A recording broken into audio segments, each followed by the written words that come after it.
Anu is just a force for justice, let's be clear. She has been a great leader in helping me understand so many issues of equality and opportunity that I want to talk about today. So I want to thank her and all of the host committee for bringing everyone out on a beautiful day and being a room that to me represents the real Virginia that I've always dreamed of. Growing up in Charlottesville, Virginia, which was a great blessing, it was an experience of understanding there were two forces in Virginia. One was as the birthplace of American democracy. It was this aspirational vision of justice and liberty. And then there was this reactionary force of the greatest sins of America's story, from slavery through Jim Crow, through the kind of reactions we saw through massive resistance and other times. And it's been a struggle throughout Virginia's history of which one is the real Virginia. And I think there was no more clear example of the answer to that question than we saw on election night, when Virginia was the only former Confederate state to reject Donald Trump, and that Donald Trump did worse in Virginia than any Republican candidate in my lifetime.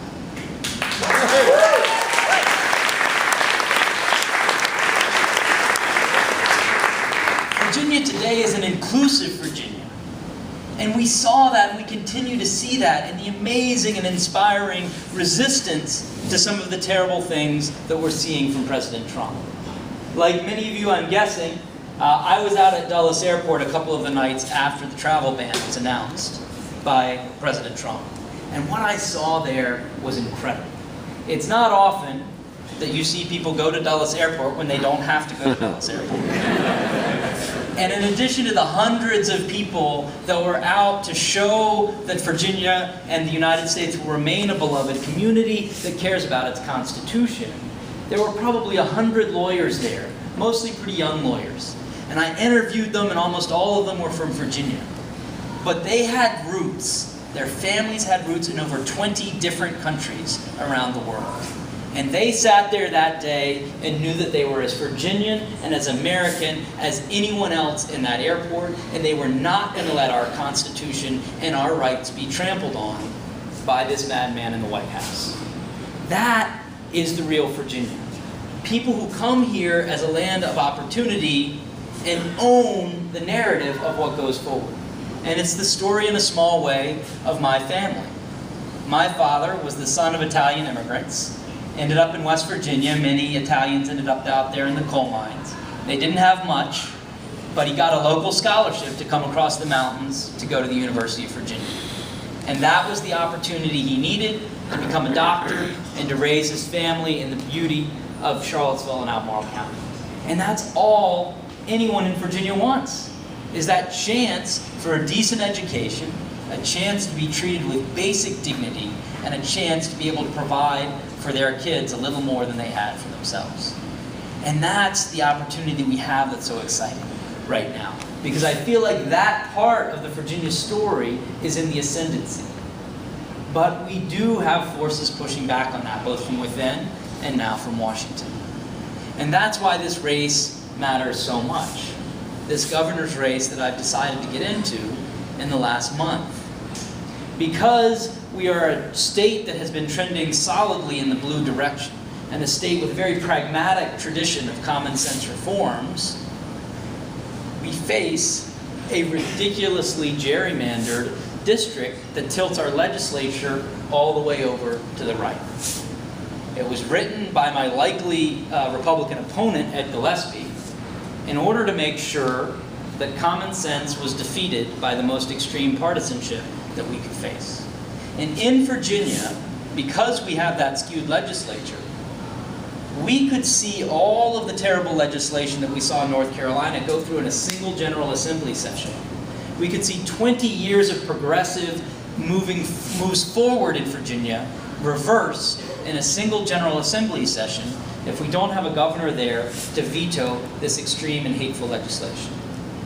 To veto these massive cuts that we saw to public education and public universities in North Carolina. We've seen the preview of what could come if that happens. But then we have a better future.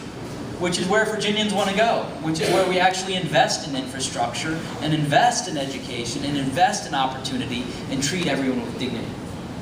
It's a Commonwealth where we don't want to see federal officials coming in and breaking up families who've committed no crime.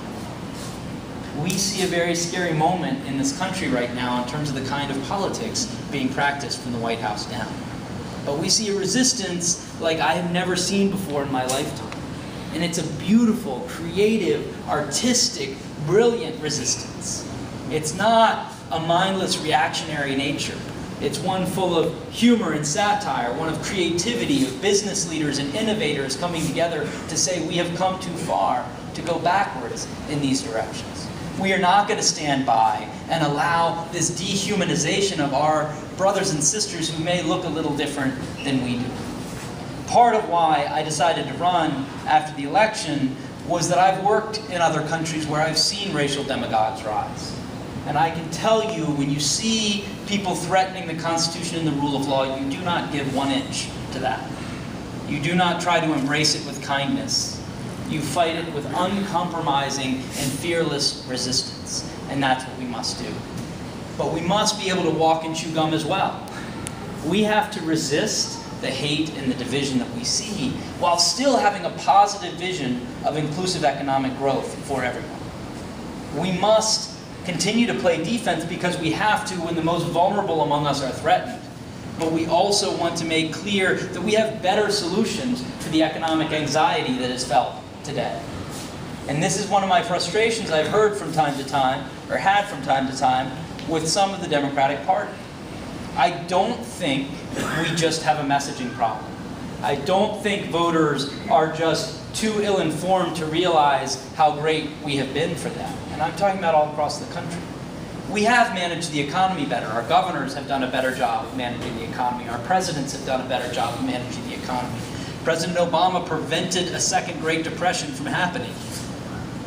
But underneath that, there are forces that are bigger than either party, that are creating disruptions and scary changes in our economy.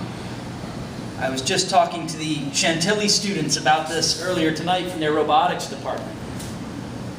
So people are smart enough to see that the threats to their jobs today, it's not globalization, it's automation and consolidation.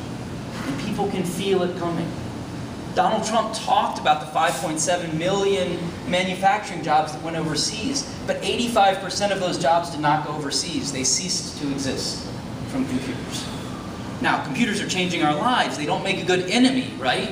Donald Trump wants to just blame black and brown people for everything, anyone who doesn't look like you for everything. That's a clear enemy. Blaming Wall Street, which deserves some blame, also gives you an enemy. Being against automation and computers is not something we want to do because it's happening, it's going to happen, but we have to talk about it. And this is the biggest lesson that I took away from my brief period in politics before. Mercifully brief. People are smart. Voters are smart. We can treat them as intelligent people who are probably 3 steps ahead of where most of the pundits are when it comes to the realities of the economy. And when we sit down and have an honest conversation, which I've been having not just with progressives, but with Trump supporters, about these changes in our economy, then they are willing to have a serious conversation about the fact that these are going to be very difficult things for us to solve going forward. But that's why we need to think about new pathways, for example, into strong employment. In the past, we've had a focus on either 4-year degree or more or less nothing. But we have a much more complex economy than that now. We need pathways into the trades and apprenticeship programs. We need pathways through the community college system into ways that you can start a small business. There are many people who are moving into trades, for example, who end up with higher wages and less debt than people walking away with that 4-year college degree. In Virginia, we want there to be 2 free years guaranteed of apprenticeship programs, career and technical training, or community college for everyone graduating from high school in Virginia.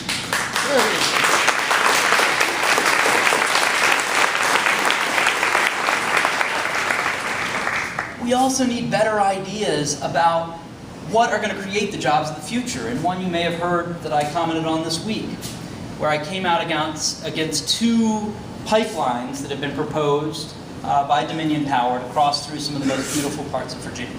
And there are many things that have been upsetting to me about these pipelines. But the main one, in addition to the climate issues and threats to the environment, are that they're $8.6 billion to create less than 75 jobs in Virginia. You could flip through the yellow pages. For the young kids, I'll tell you what yellow pages are later. And pick any small business, and I bet if you gave them $8.6 billion, they could create more than 75 jobs. We know we can create more jobs weatherizing homes that reduces the baseload power needs, saves people money, and puts more people to work. We need to figure out ways to relocalize and decentralize certain aspects of the economy, including energy production and food production. These are things that actually keep more value in the community, create more jobs, and protect our environment and our heritage. And what's interesting about it is, after doing so, I was in some meetings this weekend of supporters or people who were supporting my opposition to the pipeline, and there were a lot of Trump hats in the room. There were a lot of Trump bumper stickers in the parking lots of this. People who are not excited about the idea that eminent domain and property rights are being used to enrich a few people and risk trout fishing streams across Virginia. We can build coalitions on these issues when we show up, when we have better ideas, and we bother to treat people with respect, that maybe we actually have something to learn in these conversations. And I want to learn from all of you, which is why I want this to be an opportunity for a Q&A, and so I'm going to wind up here with one comment and then give people a chance to ask questions. I'm really excited. Like Anu said, there's been a lot to be depressed about.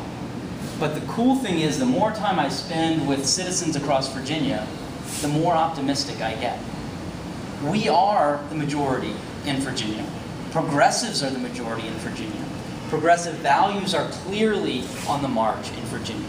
People want the kind of solutions we're talking about. People don't want to see these steps of turning neighbor against neighbor and hate and division. We know that that philosophy from Donald Trump was already rejected by the people of Virginia. The concern that I have is this, and I saw this at the Women's March. I was out there for 7 or 8 hours talking to people, so many Virginians, who had taken the day to get on a bus, get on a metro, walk from RFK parking lot to the mall, couldn't get into the rally, so you're hanging out on the mall, talking to each other, so much fun all day. And it was wonderful because it was just a visual confirmation of the fact that we are the majority. And it was wonderful because we become so much more sophisticated about the intersection of our movements. It wasn't strange for people to see signs about common sense gun reform and climate change and reproductive justice and minimum wage and criminal justice reform, because we understand the intersection of these issues. The concern I had was that 90% of the Virginians I talked to who cared enough to be at that march did not know a governor's race was going on in their state this year. I'm not running in this campaign against Ralph Northam, who's in the primary with me. It's not even really against Ed Gillespie or Corey Stewart. It's against apathy about state politics. And what we need to do is make sure that our neighbors understand that when it comes to so many of the issues that we care about, public education, the community college system, community policing, looking at criminal justice reform, looking at reproductive justice, looking at least blocking terrible gun laws from getting through if we can't get positive common sense gun reform, happens at the state level. This is where we tend to lose. So what I beg of you today, before we get to Q&A, is to make sure you do everything you can over the next few months to help talk to your neighbors and others who are rightly focused on everything going on in Washington, and make sure that they also turn 180 degrees around and realize how important Richmond is going to be this year. This will define the politics of Virginia for a generation. This governor will oversee the redistricting maps, and if we get a level playing field, we will not only stop seeing this terrible reactionary legislation coming through, we have a chance for positive investments in high-speed rail and smart grid technology and public transit and education, all these things that Virginians across the political spectrum want, but we can't get through a completely rigged state legislature.